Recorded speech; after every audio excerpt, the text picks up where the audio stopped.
जय हिंद दोस्तों। हम देख रहे हैं अगस्त माह की योजना और मैं आपको बताता हूं कि लगभग बहुत सारे प्रश्न आपको योजना कुरुक्षेत्र और विज्ञान प्रगति से मिलते हैं। तो मैं उन्हीं चीज़ों को आपको कवर कराऊंगा जहां से प्रश्न बनते हैं। ठीक है। आपको डिस्क्रिप्शन कमेंट बॉक्स में इस पीडीएफ का लिंक मिल जाएगा यदि आपने नहीं खरीदी है तो। ठीक है। ये बिल्कुल फ्री में अवेलेबल है। डिस्क्रिप्शन कमेंट बॉक्स में आप चेक कर लीजिएगा। ये वाला चैप्टर काफ़ी इम्पोर्टेंट है।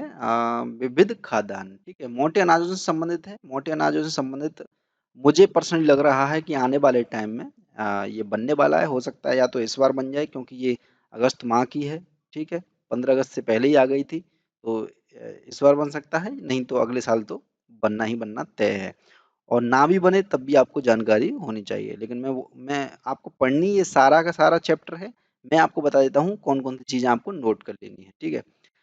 ये नोट कर लीजिएगा, भारत सरकार ने इन्हें यानी मोटे अनाजों को 2018 में पोषक अनाज के रूप में अधिसूचित किया है। ठीक है। इसे आप नोट कर लीजिएगा। दूसरा जो पॉइंट है ये इम्पोर्टेंट नहीं है। जो इम्पोर्टेंट है मैं वो बता दूंगा। अभी अभी जो मोटे अनाजों की जो कितने हेक्टेयर में बोया जाता है मोटा अनाज, जब देश आज़ादी के बाद में 1965-66 का डेटा है, तब ये बहुत ज़्यादा उगाया जाता था। 37 मिलियन हेक्टेयर में उगाया जाता था, लेकिन अभी क्या है, धीरे धीरे घट गया है। कारण क्या है, हमारा मोटे अनाजों से संबंधित क्या होता है, बहुत सारी चीजें क्रियाकलाप हैं, यानी डायरेक्ट उसे यूज नहीं करते हैं ना, साफ सफाई करनी पड़ती है, बहुत सारी चीजें करनी पड़ती हैं। इस वजह से ये धीरे धीरे होता गया। अब मोटे अनाजों को क्या कहा जाता है, गरीबों का भोजन कहा जाता है। ठीक है, कहा जाता है, लेकिन ऐसा है नहीं, क्योंकि इसमें थोड़ी सी मेहनत लगती है, ये कारण है। अब आप थोड़ा सा नोट कर लीजिए। धान या गेहूं उगाने के लिए इसकी तुलना में अधिक उपजाऊ भूमि की आवश्यकता होती है। ठीक है। ये एक पॉइंट है इम्पोर्टेंट। दूसरा, बारिश की स्थिति और क्षारीय मिट्टी के लिए भी मोटे अनाज की खेती आदर्श थी। ठीक है। ये आप है या फिर ये मान के चलिए, बारिश की स्थिति और क्षारीय मृदा के लिए मोटे अनाज की स्थिति ठीक होती है। ठीक है, इसे आप नोट कर लीजिए। एक ये नोट कर लीजिए आप कि कौन कौन से मोटे अनाजों के अंतर्गत सम्मिलित किए जाते हैं। ठीक है। ये आप देखिए, रागी इंग्लिश में ये बोला जाता है, हिंदी में, हिंदी और इंग्लिश दोनों के आप नोट कर लीजिएगा। ठीक है। जैसे ये है मंडुआ, रागी बोलते हैं, बाजरा, ज्वार, मकर, ठीक है, कांगनी, कोदा, छेना, सांवा और कुटकी। ठीक है, इन्हें बोला जाता है अनाजों को। ठीक है, इन्हें आप नोट कर लीजिएगा दोनों को। कभी भी आ सकते हैं, 4-5 आ जाएंगे और आपको दे दिया जाएगा कि इनमें से कौन से मोटे अनाजों में शामिल नहीं है या फिर है, इस प्रकार की चीजें। ठीक है।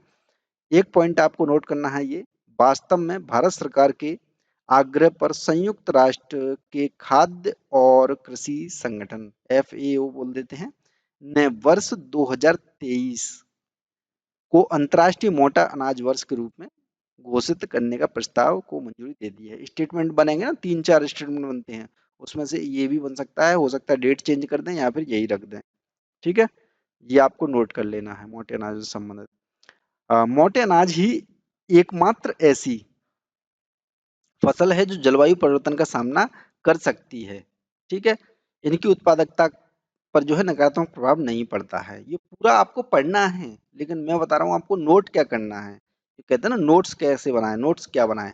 जब पूरा पढ़ लोगे तो आपका मेंस तैयार हो जाएगा। ये मैं आपको प्री के लिए कौन सी लाइनें एक तरह से डायरेक्ट पूछ ली जाती हैं वो बता रहा हूँ।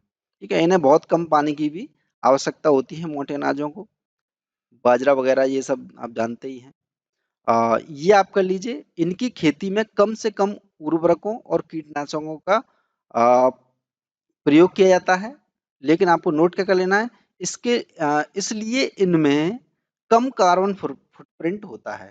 तो ये आप नोट कर लीजिएगा, इनमें यानी मोटे अनाजों में कम कार्बन फुटप्रिंट उत्पन्न होता है, क्योंकि उर्वरकों की और कीटनाशकों की उपयोगिता कम है। ठीक है, जिससे क्या होगा, कार्बन उत्सर्जन की मात्रा जो है कम हो जाती है, तो कार्बन फुटप्रिंट कम है। ये बहुत इंपॉर्टेंट टर्म है, इसे नोट कर लीजिए। एक ये वाला, एक मैंने अभी बताया था ये वाला। ठीक है, ये डायरेक्ट आ सकते हैं। आपसे स्टेटमेंट के रूप में। बहुत सिंपल से पूछे जाते हैं, लेकिन आपने पढ़े हों बशर्ते, है ना? तो इतनी सारी चीज़ें हैं और देखते हैं इसमें क्या इम्पोर्टेंट है।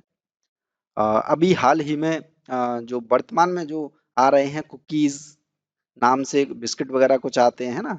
नाश्ता अनाज भी आते हैं, नूडल्स आते हैं, ओट्स जिसे बोल देते हैं नाश्ता वाला ओट्स, वो भी इन्हीं से बन रहे हैं मोटे अनाजों से। यानी फूड प्रोसेसिंग के द्वारा जब आप पूरे पढ़ोगे तो आपको मेंस के लिए चीज़ें प्राप्त हो जाएँगी। जो मैंने बताया है उसे आप पढ़ लीजिए और उन्हें नोट कर लीजिए। इस प्रकार आपका एक प्रश्न तैयार हो जाएगा यूपीएससी एग्जामिनेशन के लिए, प्री के लिए, ठीक है? यहीं से बनेंगे प्रश्न, ये ध्यान में रखिएगा। नेक्स्ट वीडियो में मैं नेक्स्ट पर बात करूँगा। डिस्क्रिप्शन कमेंट बॉक्स से इसे डाउनलोड कर लीजिए। जय हिंद, जय भारत, धन्यवाद।